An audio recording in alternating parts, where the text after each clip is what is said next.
आणि मुसळधार पावसामुळे पंचगंगा नदीच्या पाणी पातळीमध्ये मोठी वाढ झाली आहे। कोल्हापूरच्या इचलकरंजीमध्ये पंचगंगा नदीची पाणी पातळी सध्या 62 फुटांवर आहे। श्री क्षेत्र नरसिंहवाडीतील दत्त मंदिर देखील पाण्याखाली गेलं आहे।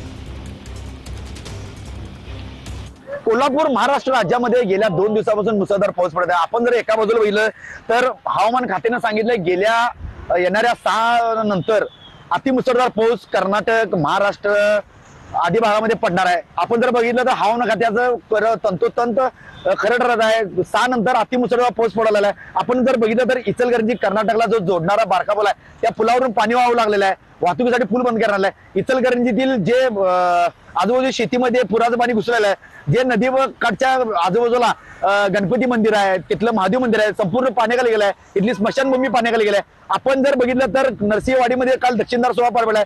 नरसिंहवाडी मंदिरामध्ये पूर्ण पाणी आहे। कृष्णा आणि पंचगंगेच्या संगमावर असणारं हे मंदिर पूर्ण पाण्याखाली आहे। आपण जर बघितलं तर कोल्हापूर जिल्ह्यासह शिरोळ असू दे, इचलकरंजी असू दे, या आदी भागामध्ये एनडीआरएफच्या टीम तैनात करण्यात आल्या आहे। कोणताही पुराचा फटका नागरिकांना बसू नये स्थलांतरित करण्यासाठी प्रशासन सज्ज आहे। कॅमेरामन निखिल विसेसह मी साईनाथ जाधव, TV9 मराठी, इचलकरंजी। तर कोल्हापूरच्या पंचगंगा नदीच्या पाणी पातळीमध्ये मोठी वाढ झालेली आहे आणि नरसिंहवाडीतील दत्त मंदिर देखील पाण्याखाली गेलं आहे।